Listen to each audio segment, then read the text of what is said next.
Hey guys, I wanted to talk about what I think would be a really great Metroid game. I played Metroid Other M recently for the first time, and I was amazed by how bad it was. I remember liking it when I first played it, but playing it now, it's one of the worst games I've ever played. It's literally a hallway. So I thought about what I would want in a future Metroid game, and I think Other M had a good idea.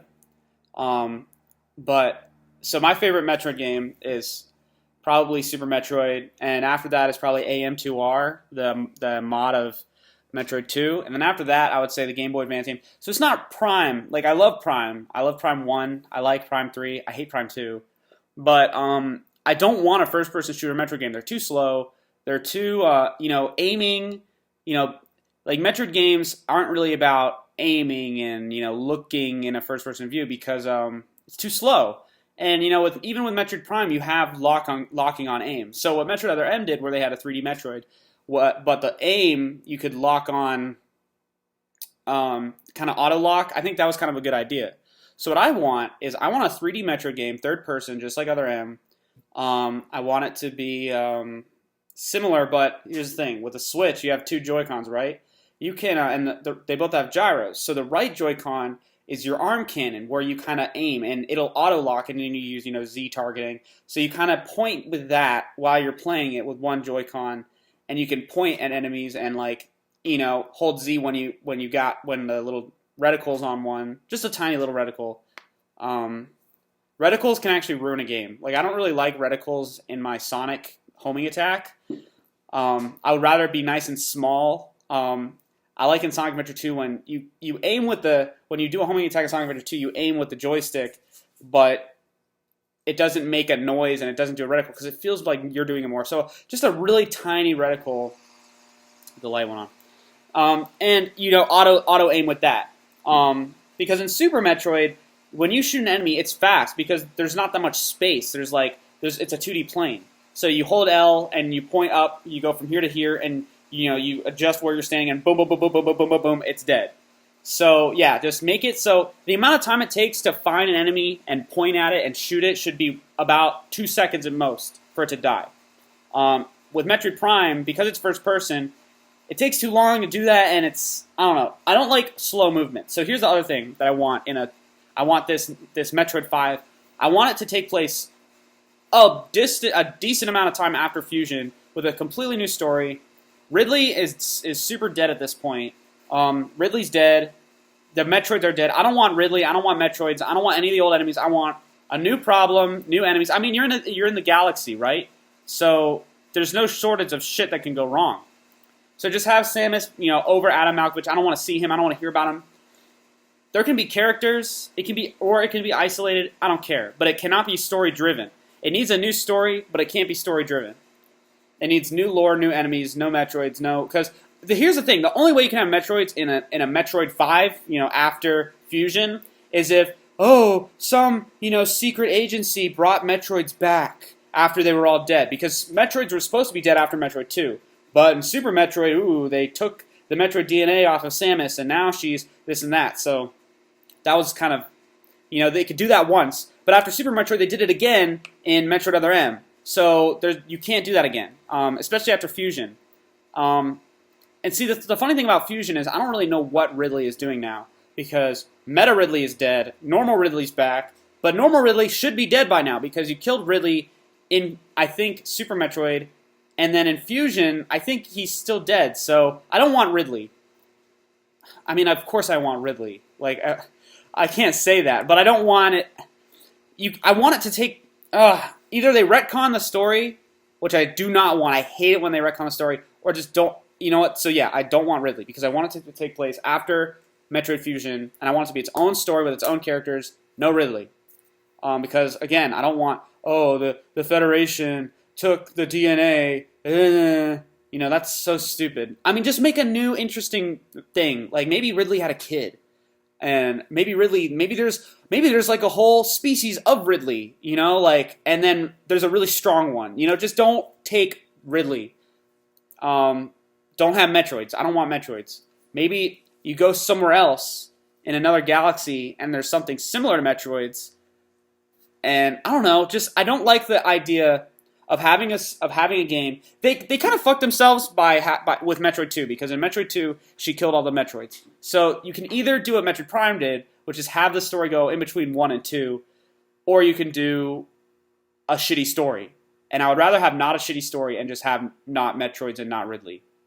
Anyway, I've gone on long enough about that. I want an original story, but I don't want the story to take place in the game itself. I want it to be like a little, 2-minute, this is what's going on, and then I want sequence breaking. That's the thing. So Metroid Other M had no sequence breaking, and neither did Fusion, and I think it killed both of those games. I want a game like Super Metroid in the sense that you can pretty much break the game if you're skilled.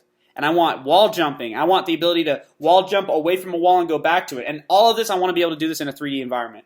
I want it to be almost like if a game like a game with Super Metroid structure, with a new story that doesn't intrude on the game, with no computer telling you what to do, no missions, all exploration on the Switch, with the Joy-Con separate, so you can aim with the right Joy-Con, and all those high-end controls and stuff. You know what I don't want? I don't want what Metroid Prime did, where sometimes when you have a lot of features, it makes the game feel like you need it. So if you're on a boss, you scan it, it's like, great, now that you've scanned this boss and you can read this lore about it, that's like saved in an archive. And then in that archive of scans, it reads like 82% of enemies scanned. I hate that, because as like a completionist perfectionist, now I feel like I have to scan everything, and that's like really annoying. So if they do, I don't want the ability to scan shit again. Like, I would rather, if you can scan stuff, I don't want it to show that I've scanned it, and that I don't want it to go into a log and then be able to read it later and then have it read a percentage of things that I've scanned. Like, I do not want that. Is that a reflection on the screen? Oh. So I want it to be simple. I want it to be 3D, third person, good looking. I haven't even gone into this. I want all new powers. So Super Metroid basically added a bunch of new powers. Grapples, the X-ray, the super fast run. Some of those can return. Some of those are really great. The super fast run, stuff like that. But we need a lot of new weapon power-ups, stuff that we haven't seen before. Prime did a decent job adding new stuff, but it was mostly like keys to unlock stuff, like the light beam. Opened certain doors and did certain stuff. I need brand new mechanics, brand new power-ups. I do not. Fusion didn't add anything new. Other M definitely was just like Super Metroid's arsenal of stuff. I need either do what that game Axiom Verge did. Like, Axiom Verge added a bunch of fun weapons and like abilities. There's two different types of things that I want that are new. New weapons that like attack differently, like the beam. Like, yeah, we've had the beam, the ice beam that freezes stuff, and the beam that goes through walls. Like, I want new versions of beams that are upgradable. And then I also want new ways of moving through the environment. So I want new ways of going from A to B, because like things like the Shine Spark is like fun to use, and it's fun to like hurt enemies with. The moment you get it, you remember, oh, now there's all this stuff I can do. Like, I want new things like the Shine Spark and the grapple hook, and then I also want new types of weapons that like shoot stuff. And I don't want it to feel like door unlocking stuff, because again, if you get a new power that acts as a key to a new area where there's only like a handful of sections that you need a Shine Spark for, that's boring. I want to get a Shine Spark kind of ability that I can immediately remember, oh my god, now that I have this, I can go to this area to this area to this area and do all this stuff. And like, the thing about movement options, like getting new movement options, is that it's more fun to be able to like, say, get a high jump and jump to a high place than, to get the power bomb and just remember, oh, this icon, this power bomb icon, now I can get past there. Because that's essentially a key, and I don't want just powers that act as keys. Because then there's no sequence breaking. Sequence breaking essentially means that you got a power and you used it in a situation before you were supposed to. And that's something that I really like. That feels really natural. It makes the environment really cool. It makes it more fun to explore when you know that it's not, a hallway like Other M was. Other M was almost perfect, except it was incredibly bad, because when I say almost perfect, I mean the idea of a 3D Metroid that isn't first person. But in terms of its narrative, its story, the abilities, it was awful. It was one of the worst games. So I don't want it to be story heavy either. I want it to have a simple, good story that doesn't direct the game. I want like the ability to sequence break and all that. Oh, and environments, I want, I talk about this with Sonic games. Like, I want all new environments. I don't want your Norfair, your grass, your underwater sand ship. Like, I want brand new, creepy, not scary, but like brand new, like, you know, like good alien worlds.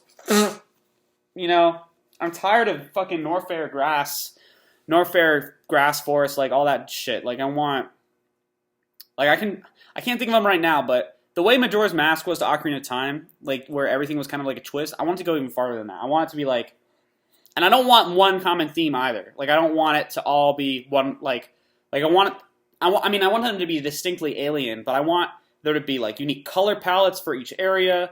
You know, I want like a purple and orange area, like maybe it's all caves, you know, and then there's an area that's like, you know, I mean, I'm telling you what I want, and what I want is something that I don't know, but I know that it's something that I don't know. Like, I know that it's something new. Like, that. See, if I knew what it was, it wouldn't be new. Like, I want them to surprise me with interesting environments. I don't want generic, you know, Volcano Norfair and, you know, generic Sky City with technology that's, like, really old, but it's also, like, really advanced, but it's from, like, a long time ago. Like, that shit is so overdone. That's, like, Metroid Prime 3 shit. The pirate base was unique. The red... Honestly, when it comes to environments, all you need is good sounds and good colors. Because, like, the pirate base was... The fact that it was red was, like, the whole thing. Like, that was cool. Prime 1 had good environments, but I don't want them again. I don't want your ice. I don't want your fire. I want good shit. Like, that's what I like about Mario Odyssey. Is Mario Odyssey, it's not just a desert. It's like a desert with, like, ice everywhere. Like, that's cool. It's not just a city. It's like New York City. And it's not just a forest. It's like a sexy forest.